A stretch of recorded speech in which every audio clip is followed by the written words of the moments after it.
Vamos a estudiar en este video el régimen legal del petróleo en Argentina. La historia comienza en el año 1907 cuando se descubre el primer pozo de petróleo en Comodoro Rivadavia en Chubut. En ese momento el Código de Minería no tenía previsto un régimen legal para este tipo de hidrocarburos porque vimos que el código se sancionó en el año 1886. Y acá estamos viendo que el descubrimiento fue en el año 1907. Ante esta situación, el presidente de ese momento, que fue Figueroa Alcorta, al día siguiente en que se descubrió este pozo de petróleo, emite un decreto, en virtud del cual prohíbe todo tipo de denuncias de pertenencias y de permisos de cateo. Fue una medida bastante lógica tomada por nuestro presidente porque le permitía ganar tiempo para poder analizar la situación y además frenar toda pretensión de los particulares. En el año 1910 surge la ley 7059, que fue la ley de reservas fiscales. Es una ley importante porque autorizó al Poder Ejecutivo a reservar una extensión de 5.000 hectáreas dentro de las cuales no iba a conceder pertenencias mineras ni permisos de exploración o cateo durante el término de 5 años. Y acá viene la parte más importante, pudiendo explotar las extensiones que creyera conveniente. Acá se los puse en rojo. ¿Por qué? Porque esta ley está permitiendo al Estado poder explotar directamente el hidrocarburo. Y nosotros en minería, cuando estudiamos los caracteres de la concesión, vimos que uno es la prohibición estatal, o sea, uno de los caracteres es que el Estado no puede explotar ni disponer de las minas, excepto por los casos dispuestos por ley, es decir, que hay excepciones en que sí lo puede hacer, pero el principio general es que el Estado no puede explotar por sí mismo ni disponer de las minas. Y acá esta ley lo autorizaba a que sí pudiera hacerlo. Entonces fue una ley importante. ¿Y qué provocó? Que el sistema regalista tradicional que se estaba aplicando entre en quiebre o en crisis. Y bueno, fue por 5 años, en el año 1915 se estableció la prerrogativa de este plazo y en el año 1922 surge YPF. YPF significa Yacimientos Petrolíferos Fiscales y fue la primera empresa estatal encargada de la extracción y el tratamiento del petróleo. Recordemos que en el orden mundial las primeras empresas de petróleo que surgieron fueron privadas. Por ejemplo, Shell, la Royal Dutch, etcétera, o Rockefeller, fue un empresario, no estamos hablando de empresas estatales. Acá en Argentina la historia del petróleo comenzó de manera distinta. ¿Por qué? Porque la primera empresa que surgió fue estatal y fue YPF durante la presidencia de Hipólito Yrigoyen. Acá hay un poco de información sobre YPF, no hace falta que se la estudien, léanla, pero sí lo que tienen que tener en cuenta es que fue fundada por Hipólito Yrigoyen y quien la dirigió fue Enrique Mosconi. Hay algunas cuestiones que realizó en su gestión y respecto a lo que resalté de Perón y de Menem, eso lo vamos a ver más adelante, así que no hace falta que ahora le presten mucha atención, porque lo vamos a ver en otras filminas. En el año 1935 surgió la ley 12.161, que estableció el régimen legal de las minas de petróleo e hidrocarburos fluidos. A ver, esta ley, primero, ¿qué tienen que tener en cuenta? Que estableció la federalización de los hidrocarburos. Es decir, que las minas de petróleo e hidrocarburos fluidos son bienes de dominio privado de la nación o de las provincias según el territorio que se encuentren. Eso es federalizar los hidrocarburos. ¿Por qué? Porque está diciendo, van a ser de la nación o de las provincias según el territorio que se encuentran. Entonces, si acá en Mendoza se encuentra un yacimiento de hidrocarburo, le va a pertenecer a la provincia y quien me va a otorgar la concesión de explotación va a ser el Poder Ejecutivo Provincial, no el nacional. Eso es importante. ¿Por qué? Porque vamos a ver después que surge otra ley que nacionaliza los hidrocarburos. Pero la historia acá en Argentina no comenzó así. Comenzó con la federalización en virtud de esta ley. Y además se incorporó al Código de Minería como apéndice, es decir, como un anexo.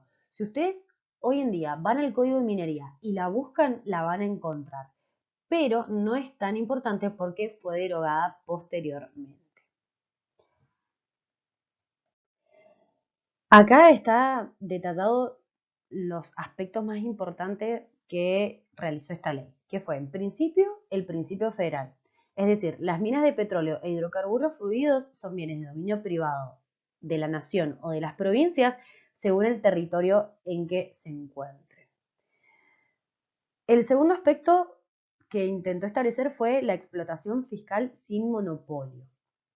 Es decir, reguló en forma amplia la exploración y la explotación petrolera con la libre concurrencia entre la explotación fiscal encarnada por YPF y la particular, es decir, autoriza la explotación del Estado pero sin monopolio. ¿Qué quiere decir? Que pueden los particulares también tener concesiones de explotación, no solo el Estado. Bueno, legalizó la institución de la reserva, estableciendo que tanto el Estado Nacional como las provincias pueden disponer de zonas de reservas en sus territorios para la explotación directa o mixta y que las reservas no podían durar más de 10 años. Esto de las reservas es lo que yo les expliqué en la ley anterior, donde se autorizaba por la ley 7035 a efectuar reservas de 5.000 hectáreas.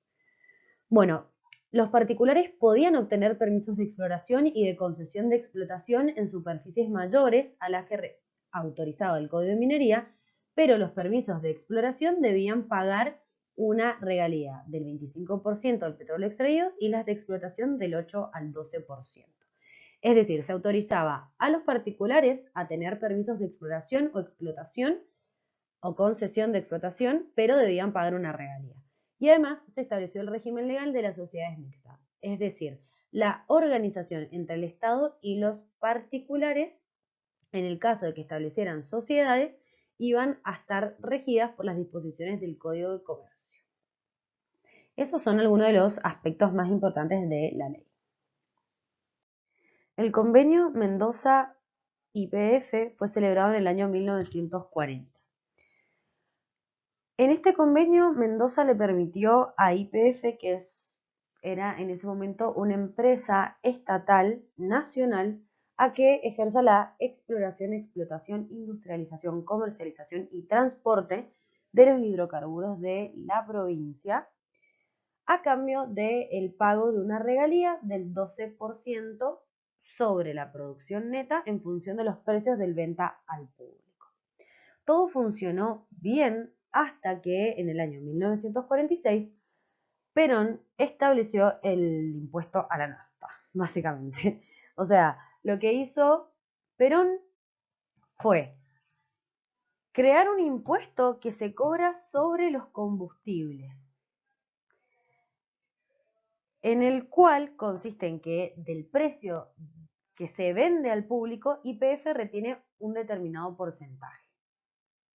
Que esto es más o menos lo que sucede actualmente. Es decir, cuando nosotros vamos y compramos nafta, como consumidores, estamos pagando una parte que se la lleva el Estado Nacional a través de este impuesto y otra parte estamos pagándole a la provincia.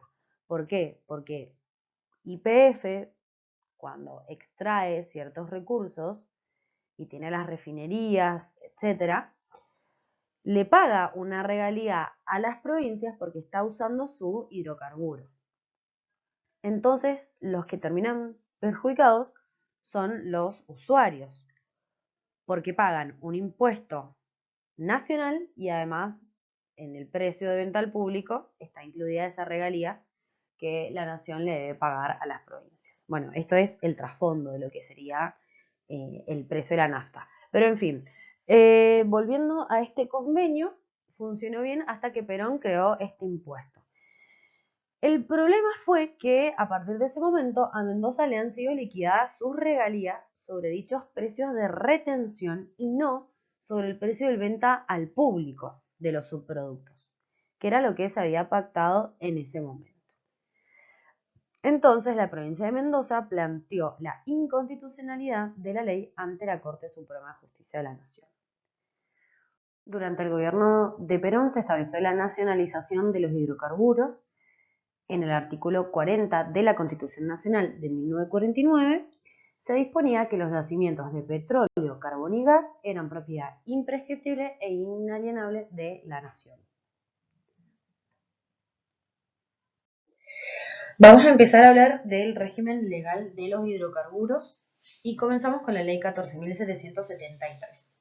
Antes de empezar con esta ley, miremos las imágenes. Tenemos una bandera argentina y la firma de Frondizi.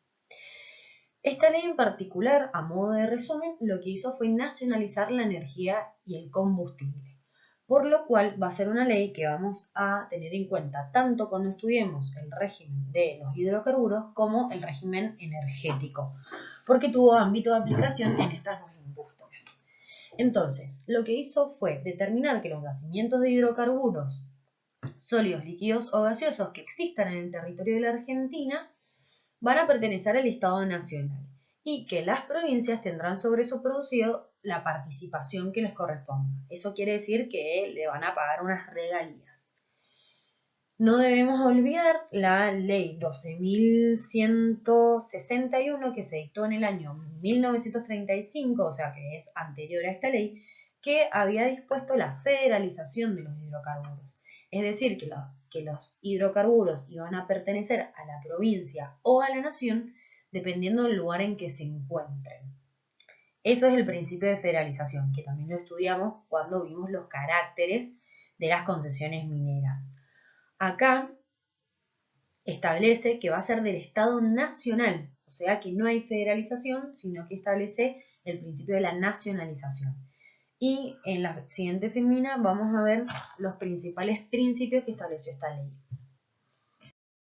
El primer principio general que estableció esta ley fue el que vimos en la filmina anterior, que establece que los yacimientos de hidrocarburos sólidos, líquidos y gaseosos van a pertenecer al Estado Nacional y que las provincias van a tener sobre su producido una participación.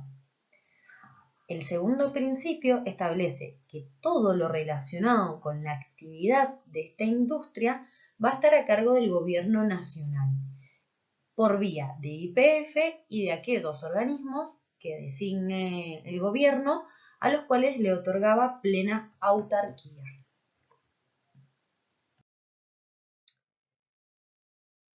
La tercera disposición de esta ley establecía la prohibición de otorgamiento de concesiones, así como también la celebración de cualquier otro contrato. Es decir, la nación decía no se van a otorgar más concesiones ni van a poder celebrar ningún otro contrato. Entonces, esto claramente iba a generar una repercusión en las provincias, por lo cual en la filmina siguiente vamos a ver qué medida tomó el Estado para poder morigerar esta situación. Entonces, para minorar el impacto que la nacionalización iba a producir sobre las provincias, esta ley dispuso que le garantizaba a las provincias una participación al 50%, o sea, igual al 50% del producido neto de la explotación correspondiente. Acá hay que tener en cuenta dos palabras. Primero, que habla de participación y no de regalía. Y segundo, que dice el producido neto, no el producido bruto. O sea, cuando hablamos de producido neto significa que ya se han efectuado todas las deducciones o todos los costos. O sea, por ejemplo, esto es un ejemplo aparte, pero cuando vos te pagan, que te dice que te van a pagar en neto, significa que ya te efectuaron todos los descuentos. Por ejemplo, te descontaron la obra social, los aportes que tenés que realizar, etc. En cambio, cuando te dice que te pagan en bruto, te dicen el importe total, pero sin los descuentos. Pero vos finalmente la plata que te queda en mano no es el producto bruto, sino el producto neto, por así decir. Entonces, acá les decían que les iban a pagar el 50% del producido neto. Que supuestamente esto era más beneficioso de la regalía del 12% que establecía la ley 12.161. Pero ¿qué pasó? Esto significó una burla para las provincias porque este producido neto iba a ser inferior, o sea, este 50% del producción neto iba a terminar siendo inferior del 12% que recibían. Y además tengamos en cuenta que era una cifra que era invariable, incierta y que estaba sujeta solo a la información que tenía YPF, porque al nacionalizar todo esto, vimos que el principio anterior, que todo lo que era referido a la industria petrolífera iba a ser regulada por YPF y por los otros organismos. Entonces las provincias no tenían injerencia en esta información.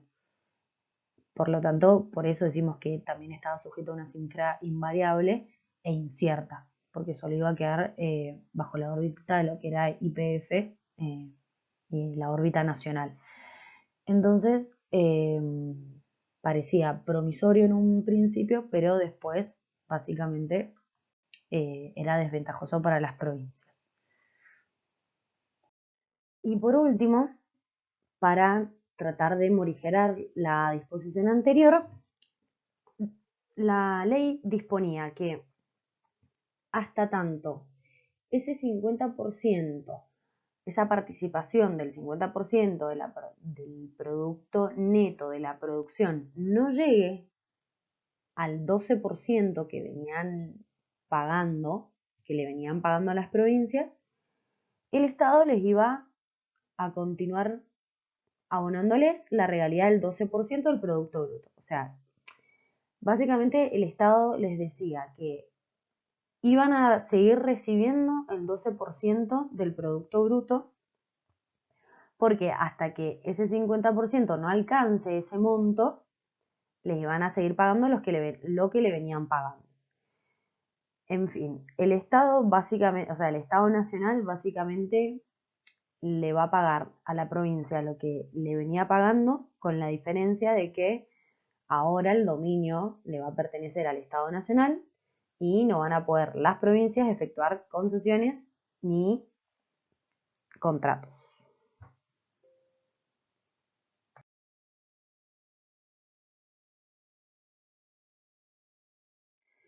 La nación indemnizó a la provincia de Mendoza con 600 millones de dólares.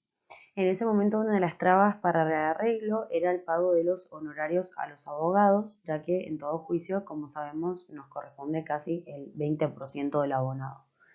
Para concluir el juicio, la estrategia de los abogados fue renunciar a sus honorarios y finalmente se logró el acuerdo y se pagaron los 600 millones de dólares, es decir, la nación le pagó a Mendoza recién en el año 1992.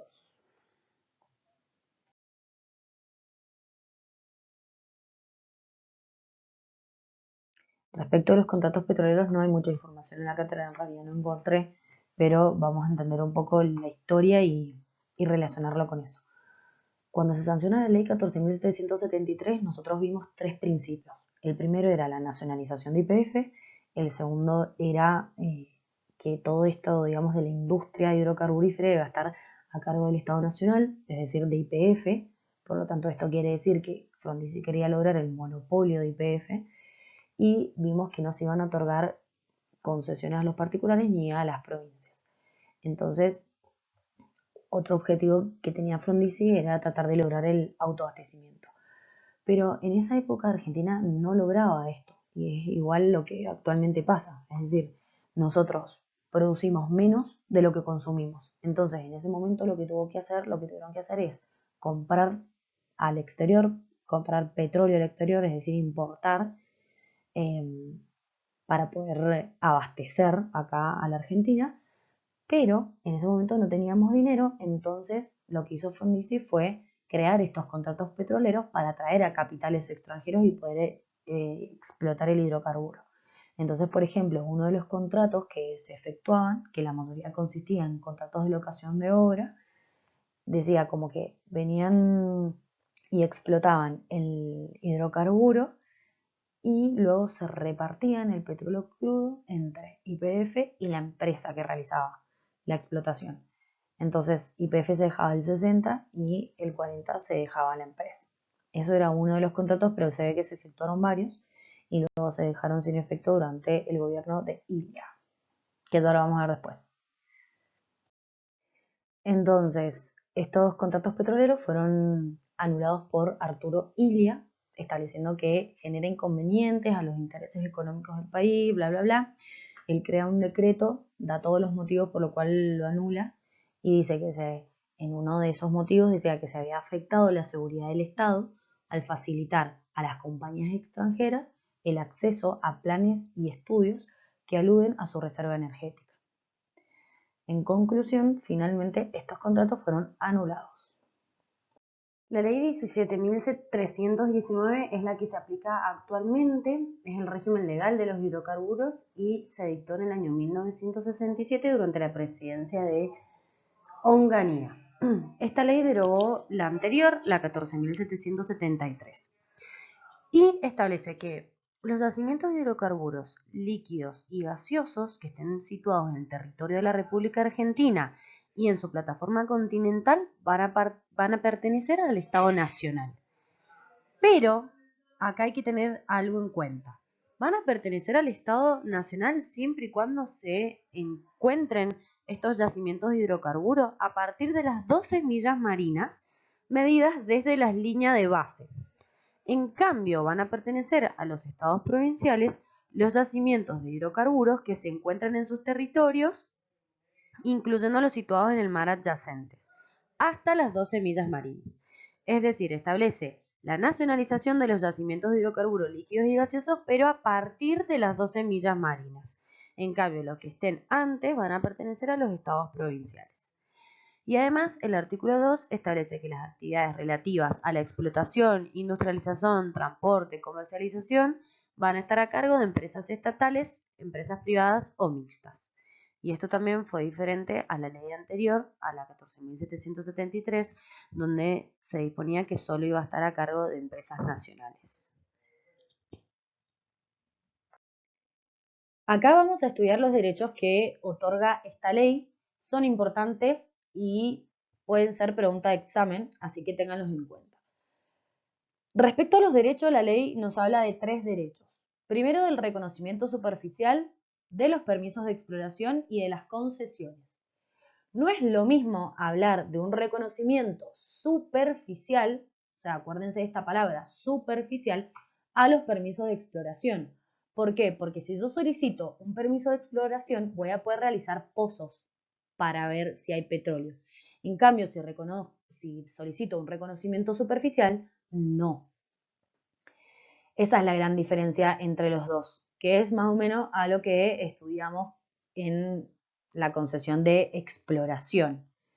Por ejemplo, un reconocimiento superficial podría ser mediante tecnología satelital, en cambio los permisos de exploración abarcan más remoción del terreno o la perforación de pozos, etc.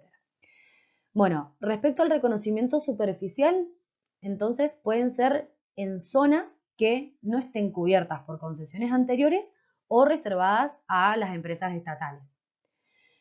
Respecto a los permisos de exploración, solo se van a otorgar en las zonas clasificadas como posibles, con un periodo de 4, 3 o 2 años y pudiéndose prorrogar. Y respecto a la concesión, que es el principal derecho que otorga esta ley, que hace referencia al derecho que me otorga para explotar el recurso y para poder extraerlo, el plazo de vigencia es por 25 años. Bueno, cuando me otorgan la concesión yo tengo un derecho exclusivo durante el plazo de vigencia que me la otorgan y es prorrogable este plazo. Entonces, en resumen, esta ley me puede otorgar tanto el reconocimiento superficial como permiso de exploración como concesión de explotación. Acá puse algunos artículos que son medianamente importantes. En realidad, el que seguramente sería pregunta de examen es el artículo 80. Pero quiero efectuar algunas aclaraciones. Acá en Mendoza el poder concedente lo tiene el Poder Ejecutivo Provincial, por lo tanto él nos va a otorgar la concesión y efectúa esta concesión a través del boletín oficial. O sea, se publica este decreto en el boletín oficial. Eso es a modo informativo nada más, por si no quedó claro en la filmina anterior. Si ustedes leen esta ley, es bastante larga, tiene bastantes incisos y establece distintas cuestiones. Pero para que entendamos un poco, el Estado provincial me puede otorgar la concesión. Ya vimos en la filmina anterior que teníamos 3 tipos de derechos. En el caso de que me otorgue la concesión, yo voy a tener que cumplir ciertas obligaciones para mantener esa concesión y para que no caduque mi derecho. Esto es igual a, o sea, seguiría la misma metodología que vimos en derecho minero. Entonces, acá el artículo 5 dice que los titulares de permiso y de concesiones tienen que tener solvencia financiera y capacidad técnica. Bueno, esto es una de las cosas que se va a fijar el Estado provincial a la hora de otorgarme la concesión.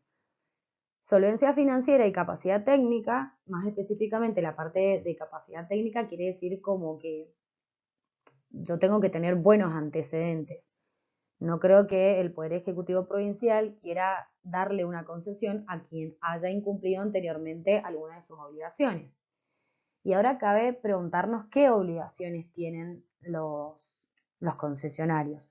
Estos están en el artículo 80, que tal lo vamos a ver en la filmina siguiente. Pero, por ejemplo, tienen que pagar regalías, tienen que pagar el canon, tienen que cumplir con esta inversión que establece el artículo 31, etcétera. Entonces dice, por ejemplo, el artículo 31 dice, todo concesionario de explotación está obligado a efectuar dentro de plazos razonables las inversiones que sean necesarias para la ejecución de los trabajos que exija el desarrollo de toda la superficie, con arreglo a las más racionales y eficientes técnicas. Bueno, esto es un poco también de lo que vimos en la filmina anterior. Dijimos que quien tenía el derecho de la concesión tenía que efectuar una explotación racional, utilizando técnicas eficientes. Y esta obligación que tiene el concesionario es adecuada porque pensemos que al Estado le interesa que esta explotación sea de manera racional, porque él percibe una regalía. Entonces, son varias las cuestiones que tienen que cumplir los concesionarios. Y otro dato importante es que la concesión de explotación convencional de hidrocarburos se da por 25 años, que eso ya también lo habíamos visto. Vimos entonces que la autoridad nos puede dar permisos para explorar, concesiones o nos puede autorizar a efectuar reconocimientos superficiales. En el caso de que nos lleguen a dar una concesión, nosotros como concesionarios tenemos ciertas obligaciones que cumplir. La primera obligación sería pagar el canon respectivo, o sea, el canon de explotación, que mi derecho de la concesión va a caducar si no abono el canon 3 meses después de vencido el plazo para abonarlo. O sea, lo que caduca en realidad es mi concesión, es decir, mi derecho de explotación. Bueno, ¿qué otra causal o qué otra obligación es en el caso de que no se paguen las regalías? Esto aplicaría para el caso de que sea una empresa la que esté realizando la explotación, una empresa nacional. También caduca mi derecho si no cumplo con los trabajos o los compromisos de inversión. Otra obligación es proporcionar información del año al concesionario y el Estado, como es dueño de estas áreas de reserva que habíamos comentado anteriormente, es dueño de cierta información. Entonces nosotros como concesionarios tenemos que facilitarle esta información, facilitar las inspecciones, etc. Entonces diríamos a modo de resumen que las obligaciones del concesionario son obligaciones de hacer, como por ejemplo dar información. Tenemos por otro lado obligaciones de dar suma de dinero, por ejemplo pagar el canon, pagar las regalías, y obligaciones de no hacer, que sería por ejemplo una concesión o permiso caduca por incumplimiento de la obligación de transportar hidrocarburos, por fallecimiento de la persona física o fin de la existencia de la persona jurídica titular del derecho, etc. Son los incisos que están acá. Ahora vamos a ver la ley 24.145. Esta ley se dictó en el año 1992 y dispuso dos cosas centrales. La primera, la federalización de los hidrocarburos y la segunda, la privatización y transferencia de YPF. Respecto a la federalización de los hidrocarburos, transfirió el dominio público de los yacimientos de hidrocarburos del Estado Nacional a las provincias en cuyo territorio se encuentren, pero dejó supeditada la efectivización de dicha transferencia a la sanción de una ley que se encomendó a la Comisión de Provincialización de Hidrocarburos. Y finalmente concluimos en que no existió esta federalización de hidrocarburos porque la ley, si bien disponía el traspaso del dominio a las provincias, también tenía un apartado en el que decía que no se podían federalizar aquellas áreas que a la fecha de sanción de la ley estaban asignadas a YPF o que tenían concesiones. Entonces, las provincias no pudieron aplicar sus políticas en las zonas petroleras porque la mayoría estaban asignadas a YPF o a otras concesiones. Esta ley disponía que el traspaso efectivo del dominio de los hidrocarburos de la nación a las provincias se iba a perfeccionar cuando la Comisión de Provincialización de Hidrocarburos efectuara una ley en virtud del cual iba a realizar este efectivo traspaso. Es decir, que cuando se sanciona la ley 24.145, si bien había una norma que disponía, es decir, si bien el artículo 1 decía que se iba a realizar este traspaso, en la práctica no se efectuó porque la nación, por así decir, el presidente no se comprometió a efectuar este traspaso en un plazo, sino que delegó este traspaso a la creación de una ley por esa comisión. ¿Y qué pasó? Nunca se efectuó esa ley. Después, en el año 1994, con la reforma constitucional, se incorporó el artículo 124, en el cual establecía de forma expresa que los recursos naturales le corresponden a las provincias. Pero por más de que estaba ese artículo en 1994, las provincias no tenían la administración efectiva de los recursos. ¿Por qué? Porque cuando queríamos tramitar un permiso de concesión, todo esto se realizaba ante la Secretaría de Energía de la Nación. Es decir, en el año 1994, a pesar de que estuviese este artículo en la Constitución Nacional, en la práctica no era así porque todo se tramitaba ante la Secretaría de Energía de la Nación.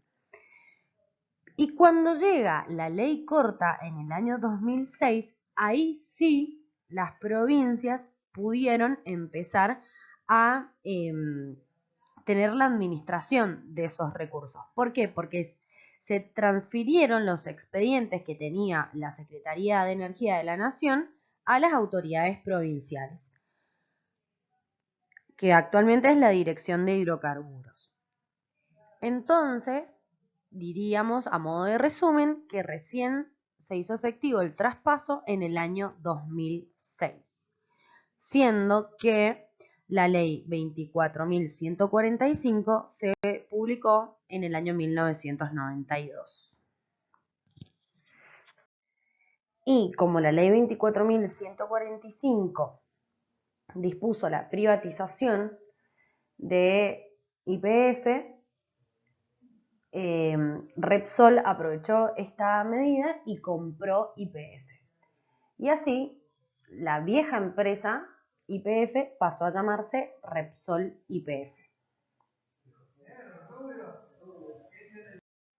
La ley 27.007 se dictó en el año 2014 y lo que realizó fue recortar muchas de las facultades que tenían las provincias. Por ejemplo, se les prohibió modificar las regalías de los contratos, no iban a poder modificar ciertos ítems, eliminó el Instituto de la Reserva, etc. Pero lo más trascendental que realizó fue la incorporación de la posibilidad de solicitar concesiones de explotación no convencionales.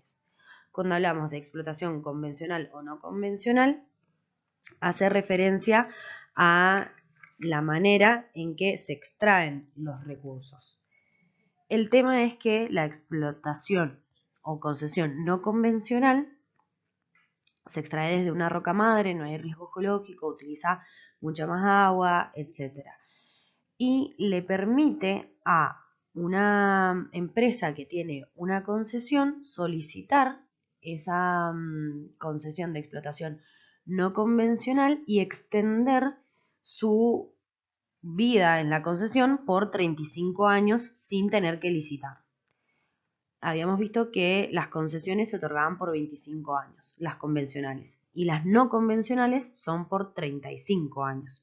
Entonces, mediante la incorporación de este artículo, las empresas pueden extender su concesión por 35 años sin tener que licitar. Y esto es en perjuicio de las provincias porque no va a poder permitir que ellas puedan licitarlo. Y por lo tanto no van a poder ingresar nuevas empresas. A través de esta ley se declara de interés público nacional el logro del autoabastecimiento de hidrocarburos. Se crea el Consejo Federal de Hidrocarburos y por lo tanto se va a expropiar el 51% del patrimonio de YPF y Repsol. Repsol acepta la suma de 5.000 millones de dólares pagaderos en bonos. Entonces, dentro de la discusión política petrolera teníamos la tesis federal y la tesis de nacionalización.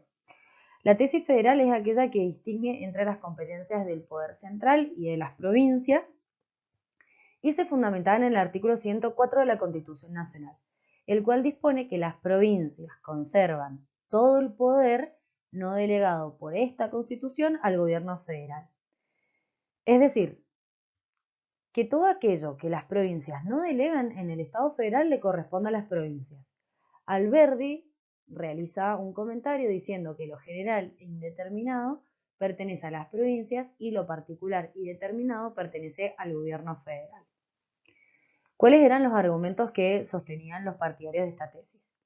Decían que en el Acta de Independencia, el 9 de julio de 1816, los representantes de las Provincias Unidas del Río de la Plata resolvieron reunirse en un Congreso General para establecer un gobierno sobre la base del sistema federal y aseguraron la libertad, independencia y soberanía de cada una de las provincias.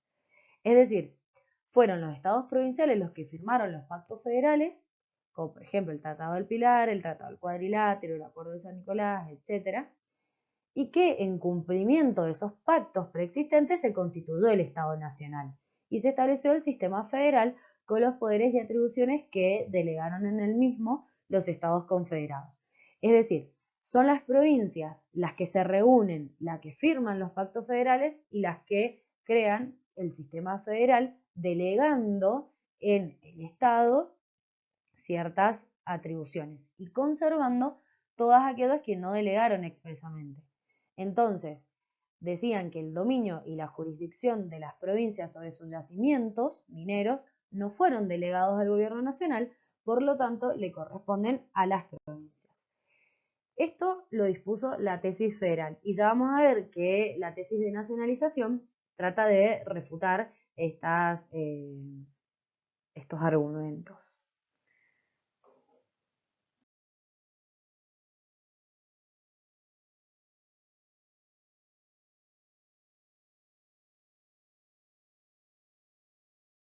El fallo Oikos contra el gobierno de la provincia de Mendoza es importante porque trata sobre la laguna de Yancanelo, que es considerada como un área natural protegida por la ley 6045 y su espejo de agua es uno de los sitios de nidificación y migración de aves más destacados de Sudamérica, ya que aloja a más de 150 especies de aves.